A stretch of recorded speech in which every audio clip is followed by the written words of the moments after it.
baddies, welcome back to my YouTube channel. If you are new here, my name is Nuspio Sole and I'm a South African YouTuber. So today I actually wanted to spice things up. I usually do fashion and makeup, and today I actually wanted to talk about some serious things and stuff that I've always wanted to do is actually like do a podcast type of sitting girl chat. And this is actually my first one. I've been nervous to do another one ever since I made my first video. I don't know why exactly, but yeah, today we're doing 25 things I wish I knew. Well, 25 things I learned at 25. Let's say that. 25 things I learned at 25. So I wrote a list here, and first things first is self-care is essential. You guys, I cannot emphasize this enough. Like, I could have only learned this because I'm 25 now, but definitely when I was younger, my body and like in terms of body care, it wasn't as strong, let me say. But now I even get like night sweats, things that I've never gotten before. And I understand it's because I'm getting older, but like personal hygiene, personal physical health, for me, I go to the gym. I do have a dream body, which is my dear Lori Harvey. Like, she's literally my dream body. But at the same time, I'm not really working towards that goal. I'm just going to the gym right now because I believe I kind of have to, because I'm at a point where I can tell I'm 25 and my body kind of needs certain things now. Like it, don't like it, it is what it is. And so in terms of physical health, I definitely do try my best. If there's an opportunity for me to use the steps, I try to do that. If there's an opportunity for me to walk, it helps me very much with my mental health as well. I also didn't know until I actually turned 25. I'm like, oh, actually walking helps me release some stress, and it really does help me. Like, if I'm really stressed out or I feel like someone has frustrated me, I've learned that instead of lashing out to that person, we kind of adults now, and we've got to actually hold ourselves accountable to our own actions. So the best thing to do for me was actually not the gym, but specifically a good walk. So a good walk really released a lot of my frustrations, a lot of things that I really felt like I could not control. So I really had to let them like run free. You know, none of my business no more. I let it out in the walk, and that's what I do. And then in terms of like health and stuff like that, I'm not gonna lie to you guys and say that like I'm some big time health guru, but I've cut down big time on a lot of things. I try my best not to drink cold drink. I try to do juice. I try my best to get those glasses of water, and sometimes I skip my days. But if I work on like a weekly basis, you should work on a daily schedule of like glasses of water. But I'm like, if I can do a certain amount in a week, then I'm happy, you know, just to get myself into the habit, because I'm obviously not gonna be, you know, I'm gonna resist big time if I force myself to do certain things in a certain kind of way. So I set up these small goals for me to at least accomplish, to say, okay, at least I've covered this amount of water glasses in this week. That means it's close to what a normal person would consume in a day, you know? I don't know, but like I do girl math at that stuff.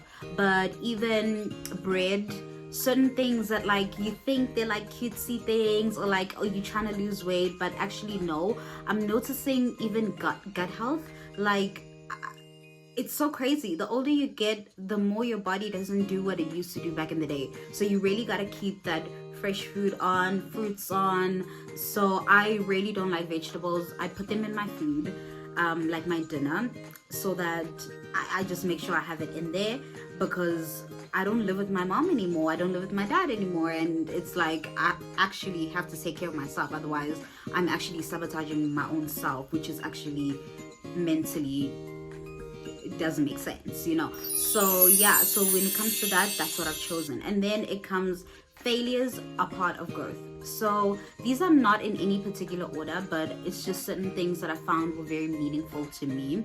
But yeah, failure is a part of growth. I'm still getting to that point of life where I can accept that failures are actually a part of growth. But every single time I failed in something, every single time that I've had like any sort of a stumbling block or whatever that holds me back, I always eventually see the God in every situation. I always see the beauty in every situation, because the moment I failed, I might have been off for a few days, but then I went back and I tried again, and then I got it right, you know. And then when you look back at how many times you got it right and the failure that came, you know, from all these amazing things that were happening, and you realize actually it was because of that one horrible thing that happened to me that actually shaped me up. But also, the only way to let failure truly be part of your growth, truly work for you, is if you change your mindset about it. So I realized that when I was younger, the moment I would fail in something, I would actually tell myself it's not for me, which is completely off, because who told you? Who told you that something's not for you? Because the first time you tried it out, inexperienced, with no practice, it didn't work out. Well, maybe it wasn't meant to work out because you were not meant for that task. And not in some cutesy kind of way, but because you just weren't good at it. Maybe you needed practice, maybe you needed to do your research and take the time to delve into the subject itself, and that's your responsibility. So in order for you to turn failure into something amazing in the end, you actually got to be real with yourself and say, okay, I failed at this, why? And then that's how you can actually turn failure around. Because when you look at the why, you realize, oh, I didn't read that much into the topic, oh, I made this kind of mistake, or you know, all those type of things. And then you actually get to fix them because you know what they are. So definitely go hard on yourself, don't be hard on yourself, you know. So that's the key to everything. Definitely be soft to yourself so that you can actually accomplish those things. But don't be all cutesy. This isn't fun time anymore. This is actually your life now. Like, definitely from the moment you're born, it was your life. But I mean, you had parents and you had things that were in place that, you know, kind of released the burden of your life being your life. But you're 25 now. Your life's your life, you know. So you gotta really take those things seriously and importantly, you know. And then the third thing that I learned was quality over quantity. So if I'm being honest, I learned this mostly because I've always chosen quality over quantity. But the reason why I put this on this list is because I realized as a girl, we tend to have a lot of friends, and then you depend on them in a particular kind of way. And if they're not quality, so as you can imagine, what exactly are you depending on? Not to say that your friends are not quality, but if they're not providing for you all the goodness that you desire to be, because it's okay to have a friend who does some shady shit here and then, it's none of your business, you know. And then there's serious things that you just like, okay, because this is like really killing those key like principles, maybe I can't be a friend. But like in certain things, we really do lean on our friends, and that's just the fact. We're sociable creatures and we do have a codependent tendency. So try to have the people or the pillars that you lean on to be stable and strong enough and be actually aligned to what you want. So it's not even a matter of, oh, that's a bad friend or that's a bad person. Not at all. But is this person aligned to who I want to be? If someone wants to be a race car driver and someone wants to be a high-end investor, I personally want to be a high-end investor, so I would probably lean towards what resonates with that world, because the schedules of these two people might not be the same, and you might be doing something that is actually detrimental to the other side. So it's not always about the amount of people you have in your life, but it's about what they give to you and how you get to give back to them in a way that is conducive to them and conducive to you. So the fourth thing that I learned was that financial discipline pays off. You guys, when I say you really have to be financially disciplined, it's not a joke. It's not a game. And I'm not even gonna lie and say that I did not have any financial literacy. I could have used my brain, because I had a grandmother that worked her behind off. That woman retired and opened up another business. So I had women in my family that went and did things, that handled their own money, and not on some crazy feminist stuff, but they took care of themselves. They gave themselves the lives that they desired. So that is an element that I've always seen across the board in my family, the people who I grew up with. So when I started really using money I was very bad at it. I really wanted to spend, shop, do it, like get food here and there every day, ice cream, and it wasn't actually quite right. So I had to, in a way, break. I had to die to self in order for me to start making those good financial decisions. So I'm not gonna lie, it was not an easy journey. I'm still struggling a bit now, but at least I can set a budget for myself to say, whatever it is, you cannot spend further here. And I'm not even like playing it easy. I'm like, if you eat money for something, well, I obviously always make sure that I pay the must that I need to pay: your rent, your electricity, your water, those important things. That is, you have to pay for those things. It is number one priority, including your 3 months savings. You have to contribute to those things, so that's just a must. But even with my own pocket money, and I can see that maybe in this month, because I'm not a millionaire, I can actually invest or save up a certain amount of money. But because I've told myself, oh, but I want bubble tea, I want coffee, I want cake, I want all these random self-indulgent purchases, which is so hedonistic, and it has to have some sort of a balance. It has to have some sort of an end. And what I'm realizing with myself currently is that I didn't have an end to the things that I felt like I deserved, because I woke up like everybody else and went and did a job like everybody else, So not to say or undermine my mental health, there's things that you do if you really want to fix your mental health, which is getting up, being healthy, eating right, talking to someone. There are really things that you can genuinely do. But to ruin your financial structure in the name of, I just want to make myself happy for the day, is no longer sustainable because of the economy. So it's not to bash anyone who does that. I definitely did that myself. I still do it here and there, but like, I at least want to bring myself to a point where I'm like, okay, maybe one treat a week. And it mustn't be anything extravagant. It must literally be in a particular budget on its own, just to say I'm not neglecting myself. I mean, I am waking up every day, I am going to work, I am doing these things, but just to show that I am human. But if I'm being honest, when you're in a particular time and you have a particular goal, there's certain things that you just really can't entertain. And I know by me even saying that I'm gonna have like a treat a week, it's in the name of training my mind not to need a lot of material things. So that's all it is. But I do know with the goals that I have, there's a lot that I need to cut back from. There's a lot that I need to invest in. There's a lot that I need to start. But I'm glad that I now know at 25, because I am also aware that there's grace. There is the beauty of so many years ahead of me. There's the beauty of I've done my best, and that's all I can say right now. But definitely financial discipline is key to a lot of things. The fifth thing that I learned was you don't have to have everything figured out. Oh my gosh. The way this comes and goes, like it's an analogy that it doesn't stick. I don't know why. Whenever adversity comes, whenever turmoil seems to do its work, whenever anything that is completely painful to your nervous system happens, you instantly feel like your life is over. You don't know what you're doing. You don't have the facts. You don't know what's happening here.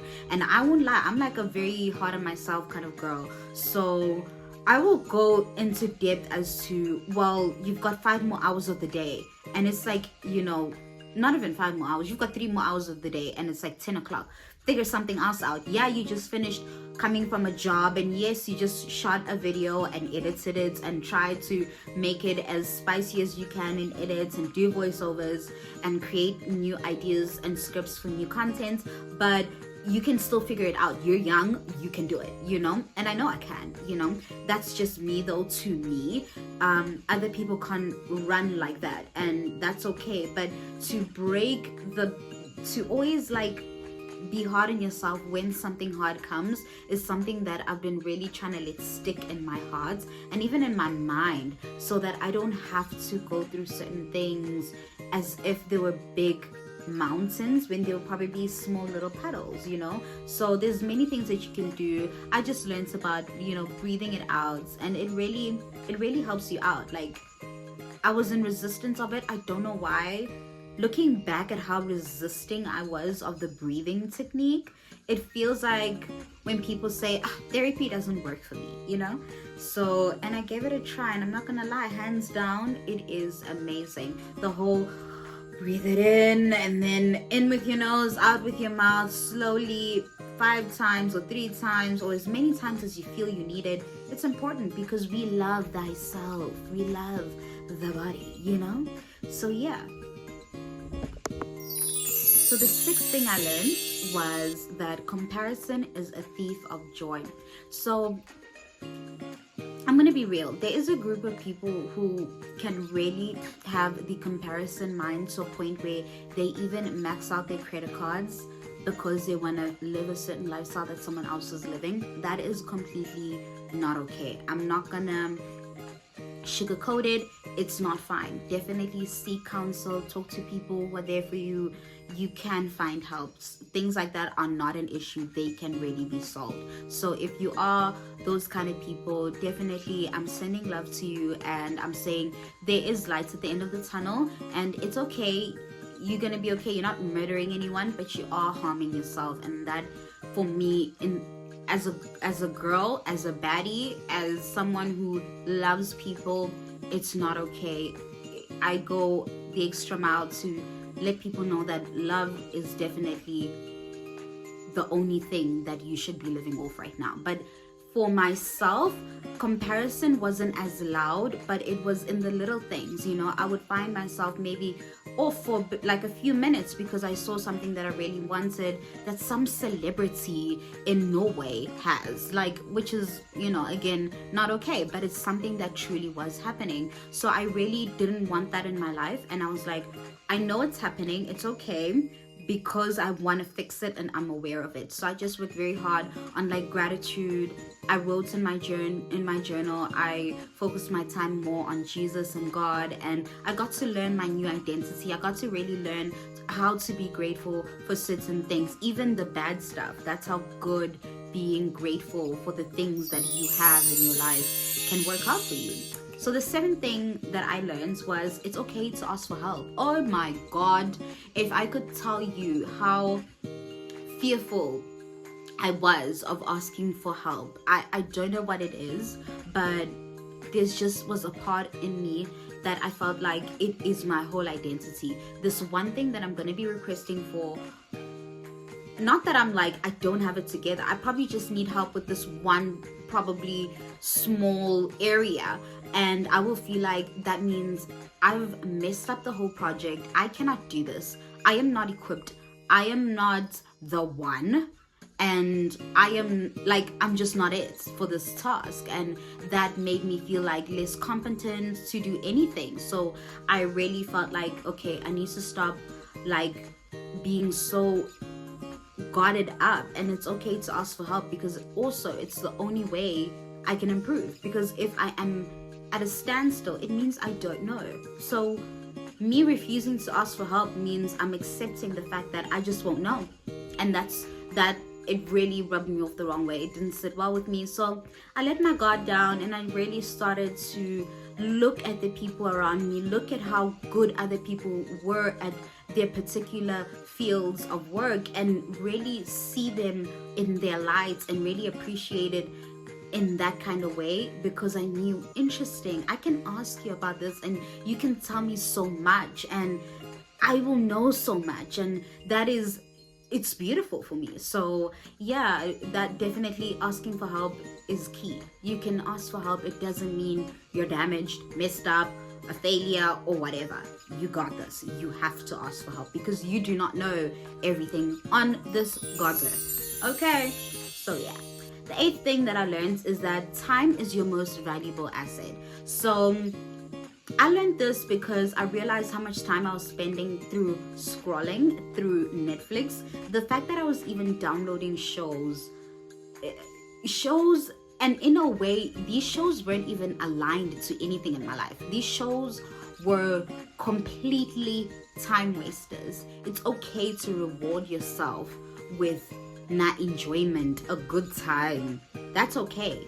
Reward based, but until you're not living the life that is na good time, sitting around in your miserable life, or a life that you're not happy or content with, and wasting it on little things that are so not important, and in 3 years time you're gonna look back and think, how many hours did I spend doing that when I could have honestly learned a skill? I could have paid for some sort of 50 rand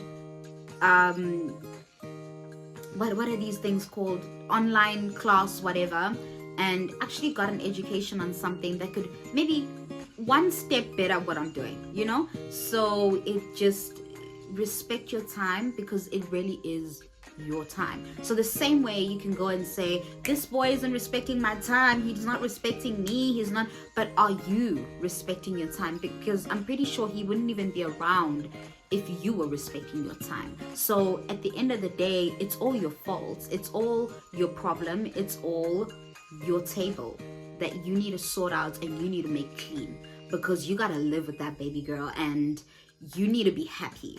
And that's what we prioritize on the show. We don't play, we don't spare a chance on being truly genuinely happy. So the 9th thing that I learned is that invest in experiences and not just like silly little things. So I found myself that like there'd be so many things that maybe I had when I was like detoxing my room and trying to clear things out. I realized there's so many things that I have, but I've been so afraid of going out, which is something I really am still struggling with. But I'm glad that it's something that I've realized that I really do need to have more experiences than things. And when I look back at my life and how I grew up, I hardly was on my phone. I hardly had a phone because I wasn't allowed to have one. So you can bet I was reading books. I was going to camps. The way I was so involved, and I thank God that I had the kind of family that could help me and provide those things for me, alternative options. I thank God every day, and it really made me look back now that everything is busy and we have jobs and we've got to pay for things and we still got to sustain other relationships. I really realized that literally I need my experiences back because they really shaped me, and when I look back I remember those the most. So I want to keep my memories as beautiful and as happy as I can, because what am I gonna do with miserable ones, apart from letting them grow me? What am I gonna do with them? So if they can even look cute, I would rather, So the 10th thing that I learned was that emotional intelligence is key. I do not have this to a T at all. I just realized actually through the years that, because when you realize something, you have to go through a development of it. You don't just wake up one morning and realize it like that. There is an itch that develops, and I started realizing the more I'm in the work environment, there's people that can trigger you. There's things that can trigger you. Even a client or a patient, if you're a doctor, whatever it is, whatever that you are interacting with in that day can actually trigger you, because if you are in anything service, you are meeting new people every single day. So I realized that I don't like the fact that this person, who probably is coming from their own world as well, has just disrupted mine like this. And it just was itching me. I started being interested in knowing about it, and eventually it clicked that, okay, I need to be more emotionally intelligent. I need to be more guarded. So what are the first steps? So that's why the breathing stuff has really helped me, so at least I can put it off.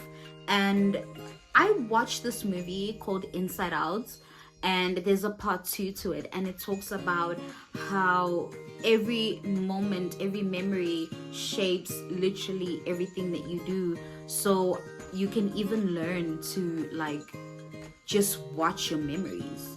They don't need to be a part of you. They don't need to do anything to alter you in any way. You can just watch emotions as well. Emotions can just flow through, and you can say, oh, this is anger. Oh, wow, I'm feeling anxious right now, and I wonder why. Then you dive in and you figure out, and you're like, oh, I forgot to take down my clothes from the washing line. Then you go do that and you're fine. So I've already learned that you really have to get your emotions in check. And apart from that, you don't want to be the kind of person who works with others and you just lose it every single time. So that's something that I really had to learn. And it's key, definitely, in working relationships, definitely in real relationships, because you're an adult now. They're not seeing a kid, they're seeing a grown woman who can't keep it together. And that's a problem. So, yeah. And then the 11th thing is that I don't even know where to start with this one, but I realized that I really need to have boundaries in place. So when you're like a people pleaser, it's very hard for you to keep your own boundaries in place, and it's a must, because half of the time when you try to people please, it's because you're trying to control a certain narrative or a situation, or you've been hyperfixated on something in your mind which isn't even real. So the act on its own is not okay. So it's like you really got to develop those boundaries to retrain your mind, because you can, and eventually get to that point where you can say, I'm exhausted, I cannot give to you right now, but how about we talk about it tomorrow over coffee, or whatever the case may be. You can be honest and you can be direct. You don't need to leave a trail of lies because you don't want to hurt someone's feelings or whatever. It's also the most honest way to live. So if you can do as many honest things that you can, boundaries is one of those things that can really help you in terms of all those things, you know. So the 12th thing I learned is that consistency is key. Without consistency, you have nothing. I haven't reaped the benefits of my consistency, but in a way, when I look at other people's work, that people who are in my field, when I look at their work and I see the one thing that they have is consistency. I do YouTube, so right now I'm currently fixated on the learning part of it and looking at what other people are doing, how long they've been doing it, and all this stuff. And people have been doing this stuff for years. They've perfected their craft and they're still learning. So all I can give to the YouTube industry is the best content I can give and consistency. So that's all I know, and I'm definitely going to be going hard on that. So the 13th thing that I learned was you're not defined by your job. So for a lot of people to eventually grow up, they realize that they go through this thing where they realize the job that I'm doing is not actually what I like. And most people go into a new job because they have to sort of fill their CV, sort of have work experience. And most of the time, that's the truth. It's very rare for someone to completely dive into what they truly love, wholeheartedly, fully, and just do well in it, and everything is great and peaches and cream, and it's very rare. So a lot of us have to go into other parts that are different. So your job can definitely propel you to the next level if you use whatever it is that place can provide to you, or if you try and have the mindset or the thought frame that can see certain loopholes that you can benefit, whether it is knowledge, whether it is meeting new people, whether it is being seen by certain people. Do what you have to do, but it doesn't have to define who you are. You don't have to always feel miserable because you're in a certain path. You don't have to look at it in that kind of breath. You don't have to look at it in that kind of light. It's okay. We all come from different points into the work field, so it's okay that you come from somewhere different. It's okay that you might not want to do this. It's okay that your parents maybe spent a certain amount of money on your studies and now you are on this path. It's okay. Work as hard as you can to do what you desire, but it is okay to be where you are. So until you're really doing something about it, then you really get to see the beauty of everything, you know. And sometimes it takes a while, but all you can do is just remember that it's not your deathbed, and it's also can be your Garden of Eden if you really try your best to really see it that way. Like, I'm not talking for toxic work environments where the boss is spitting at people and there's swearing going on and like deep mental manipulation. No, that is toxic. Anything toxic, we're talking about kind of mid situations, you know. So if you're definitely again going through something that tragic, love to you, you can get out of this. You really can, because you're a boss and you can do anything, you know. So yeah, the 14th thing that I learned is letting go of perfectionism. So perfectionism actually stopped me from continuing with my YouTube journey a while ago, and that's why I just came back. So if you're watching this, you can understand, and you've seen my other videos, you know that if I had let that ruin me, what would have happened to my life? So I can just leave that there, you know. The 15th thing that I learned was that true friends stick around. Let me tell you something. True friends stick around. They do not play. You might have not spoken to them, you might have not seen them, but you know, those true core friends, they stick around. And if you look around and you see that maybe you only have like 2 friends left, those are your true people. Invest there and go hard in those relationships, because we also don't want to be in a situation where we're creating so many boundaries for our dreams, our goals, our desires, and all of this, that we're actually abandoning a lot of our support systems. Remember a time where you and your girlfriends sat in the bedroom and you spoke about this one boy, this one stupid boy in high school who was also young, who broke your hearts and all these things, and they were there and you got through it because they were there. Give that situation its accolades, you know. So yeah, respect and be the one to also pour into those relationships. Don't always be the first one to be quick to say, yeah, well, she hasn't spoken to me. Yeah, well, how about you? Have you spoken to her? Have you checked on her?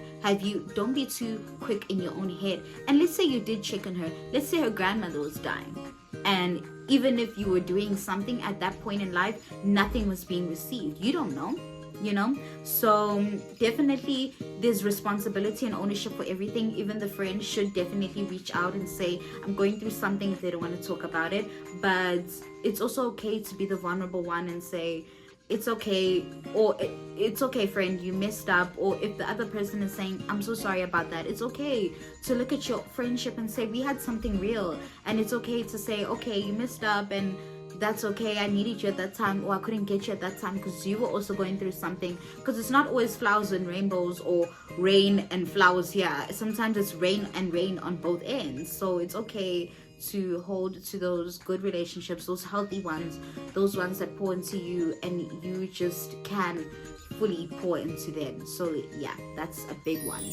And then we have adapting to your superpower. So when I figured out that my ADHD was coming back, and it's like, I don't want to talk about it as if it's like kills me or it makes me messed up. I've learned to talk about it as if it's my superpower, because my ability to do too many things at the same time, let me tell you, I will not let anything slip. I can do 3 things, 4 things, 5 things at the same time, and that's what actually gives me peace. It is actually insane, and getting it done is like the most amazing thing ever. So yeah, lean into your insecurities, not just your mental stresses. Lean into a lot of things that you feel are actually bad. So yeah, turn them around, make them good. Yeah. So the 17th thing that I learned was that health is your wealth. That one is straightforward. Health is your wealth. You really got to be healthy, because if you can't work tomorrow and you have to go to the hospital and pay for hospital bills or pay a little bit more in your medical aid, that is your wealth. So get that health on, full stop, you know. And then we have number 18 is people have opinions, and it's up to you how much you care. So this one has like so many parts to it.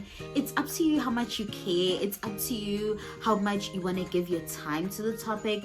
Everything is actually up to you. It really is, because it's just like emotions. Whatever people think, the most you can do is evaluate what has been said maybe to you, and say, maybe if someone said you swore at them, maybe you can check that out and say, did I? Oh, I'm sorry for that. And then you can also read situations where someone said, oh, you killed my grandmother. Well, I'm not a murderer. So you can also read those and not adapt to things that don't even make sense to you, you know. So that is also true power. Like, I've been reading The 42 Laws of Power by Robert Greene, and that is your superpower. Literally, how you view other people's opinions and what you let them do to you is key to so many things, and you must have that on lockdown.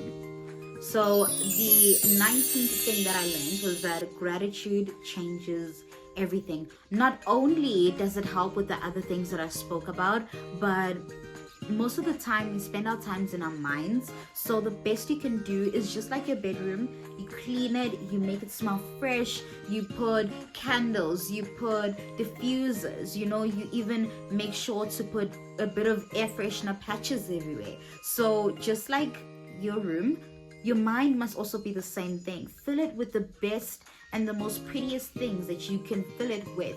I'm not living in a mansion right now, but I love the state of my bedroom. I love when I clean my room and everything smells fresh and there's air coming in. And so I like to, little by little, also replicate that in my mind, because I spend my whole life there. I will be there till the day I die. So can it at least be swept up, cleaned up? It doesn't have to have the best furniture, but can it have a fresh vase of flowers at least, So now we have number 20, and it is self-love is a lifelong journey. So self-love is the core to so many things. So that boyfriend who keeps texting you that you know very well that you shouldn't have any business to do with him is a huge key of self-love. That friend that you keep around, that you have little thoughts and doubts of, oh, she may be trying to jeopardize me, or you've seen that, you've actually seen things and you've experienced things, that job that makes you cry every single night, that whatever, apart from Jesus Christ himself, can go. And without self-love, you won't even recognize what needs to go. So I am over girls saying, this did me dirty. That whole victim mentality will serve you nothing at 25, honey. At 25, you're dealing with vultures, you're dealing with freaking scavengers, you're dealing with everything in the jungle. Lions are popping out, hippopotamuses are coming out, everything is coming out. So you gotta have self-love, girl. You gotta know when too much is being too much. You gotta know when to move. You gotta know when to deselect yourself. You gotta know when to say pause, nip it right there now. So without self-love, without seeing yourself as the same way you see your friend, the friend that you go to and you say, friend, you're such a good person, friend, you work so hard, friend, you do not need to be going through this, friend, your family loves you, friend, you've got this, you've got that, is the same shebang that you need to give to yourself. And that is without a little bit, just a little pour. You need to wholeheartedly, unconditionally structure yourself to relearn what love is and learn to give it to yourself. That should be the first thing in every single thing that I've said today, or I'm still gonna say. That's the first core of everything. Love yourself. You have to love yourself, because without that, you won't even know what to fix. You won't know you have to fix. You won't know what to desire. You won't know what to work towards. You won't know, can you work towards those things? You won't know, am I capable? Am I not capable? You won't know anything. You'll just be a vegetable in your own mind, in your own body. Your own body will start to even resent itself, because it will feel that you're not even eating right. So it's the core to everything. So the 21st thing that I learned was that taking risks is necessary for growth. So you gotta have to take risks, and not everything must be a risk. Some things can just be a calculated decision. That's what I tell myself. I'm just like, this was a calculated decision, and it usually steers me right, and I know it's also my intuition. So you gotta take those risks, girl. Like, you cannot play it safe all the time. Nothing comes good from playing it safe. Like, it's easy to hear it like this, but I promise you, nothing comes from playing it safe. Instead, what will come is this bits and pieces of just little mercy or little miracles that God will throw at you to remind you that He still exists and He still loves you, but you will not be eating life up.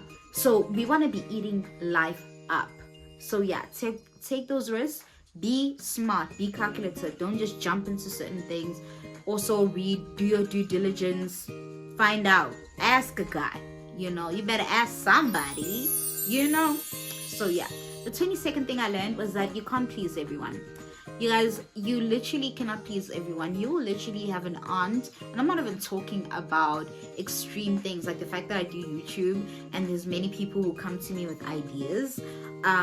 You will have serious things, like you will have an aunt who wants you to do something, you will have an uncle who wants you to do that thing, you will have a mom that wants you to do this thing, you have a sister that feels this way and she loves you differently, she's been there for you differently. You'll have a friend who says, friend, I've been with you through your drunkenness, through you finding Christ, through you reading books for the first time, through so many changes, your first heartbreak with a boy. I've been through so many things and I know what's good for you. You have all of those things coming at you and you really cannot please anyone. So you cannot go home and feel badly every time you have to say no to someone else's idea, or every time you have to say no to someone else's love that they give to you. You can accept it, but you do not need to feel bad for not utilizing that particular advice or piece of love or whatever, you know. So that's also another thing, that you got to really live healthily in your brain. And if you're living an honest life, you can tell your friend that, like, I love that idea, it's so amazing, but you know, friend, I've got this going on, what do you think about that? You know, include your friends. Don't just say, well, you can't help me. No. Yes, you can't please everyone, but we're trying to be healthy, you know. We're trying to, when we have people in our lives that give us good feedback and even take the time to know what you're doing, to even give you good feedback, we got to be able to take that in the right way possible and not just toss it out, but also be able to be self-loving and have enough boundaries enough to say, but I won't be able maybe to use that one, but I do have this thing going on. Do you want to check that out and see where you can give me advice? You know, you can be a very level-headed person, you know. So the 23rd thing that I learned was that growth happens outside of your comfort zone. So I've never really been uncomfortable with being outside of my comfort zone. I actually love being outside of my comfort zone, but the more I had things that I was taking care of, like rent, like water bills, like just bills in general, I realized that that's actually not so easy. Outside of the comfort zone is not so easy because your mind fully lives in the mathematical world of just like bills and like gotta have your budget right and this and this and this and this. Thinking of spontaneous things is like outside of the back door. So that's even why I did my YouTube channel, because I thought maybe it will really help me get me outside of my comfort zone and all these things, and it really has. So growth really does happen there, because here I am now, you know. So, and then we have the 24th is that it's okay to pivot. It's okay to be redirected. It's okay to, one moment you're fast tracking on this lane, next hippity hoppity, you're even moving towns, you're moving jobs, you're moving everything. Like, it's okay for life to say like a washing machine. It's okay, because how cool is that the board gets to be shuffled like that for you? So everything just means you get to take your old lessons, you get to be a full force in the new chapter. So then the 25th thing that I learned was that self-reflection is powerful. So this one is something that is very dear to me, and it's been in my heart for such a long time. The more I deal with other people, the more I get to see how a human being is actually viewed, and the more I realize that you can easily view badly just because you didn't check yourself. You gotta check yourself, girls. The only way you can be confident, the only way you can sit here and say, I am not that kind of person, or you are coming for my character and I'm not, the only way you can confidently write that, because you can't be confidently writing things that aren't true and everyone's sitting there around you saying, oh, she a bit cuckoo, you know, that can't be happening to you, because that's not what we do here, you know. So you gotta really check yourself. You gotta see, did you maybe speak to that one person at work maybe badly, even if it was someone who's below you, even if it's someone above you? You gotta be able to come home and say, not murder yourself for it, not condemn yourself for it, but you gotta say, Ish, I did talk to this person badly. A, I will note it for the future. B, I will go and I will apologize. If that person has God in their heart and you know you're doing the right thing, it will go very smoothly. And you gotta be able to suck that pride, because it is only nothing but pride to say to someone, I'm sorry I did this to you, is such a beautiful thing. It is such a soft spoken thing. It is such a gentle thing that it like no money can buy that. So yeah, you gotta be able to check yourself. You gotta be able to self-reflect. You gotta be able to say, yeah, but I treat people well as well. And this one person, what they do to me is very uncalled for, and it needs to make sense.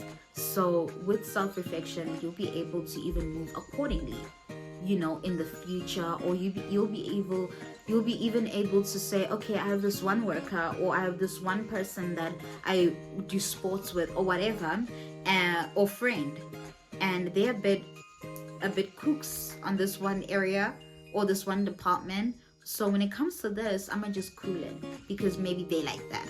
It's also okay to leave it like that, and maybe it's such a huge chunk of their personality that just rubs you off the wrong way, but it's not necessarily a bad thing. Some people joke in a way that's just you're a bit too sensitive to it. So there comes a point where you just like, okay, maybe you also gotta brush it off. You can't every single hurdle now. You jumping over that hurdle. Yeah, you spoke to me this way. Next one. Yeah, you said this about me. Yeah, next one. You will die. You will die. It's not even funny. You will die. I'm sorry to say you'll die, but you will die from the inside out. You will rot from the inside out. You cannot live a life of attending every single battle. You cannot. That is another self-reflection point. You cannot live every single point, every single person who wronged you, as if it is your job to go there, as if it's like Lancelot and the dragons from Lord of the, I don't know. You can't be treating every single issue like it's apartheid and you have to ngenela. Like, no, you can't. This isn't the first war. No, some things require you to say, the day is long, tomorrow maybe, and say sharp and get on with your day. Drink your cappuccino, girl, and get on with your day.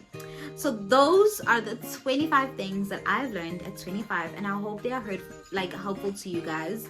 I hope you guys enjoy them, and I hope you can take at least one thing that I said and resonate with it. And if you do, please lock it in the comments. Let me know what you guys have learned. Let me know how you feel about the things that I've said. Give me some insights, and let's take this conversation further. So yeah, with this one, because it's like my first sit down video since I came back, so I really want to take my time with this one and nourish it and like whatever, and hopefully it really helps you guys out. And thank you for tuning in. Thank you for watching this whole video, and I just want to say lots of love and stay good baddies.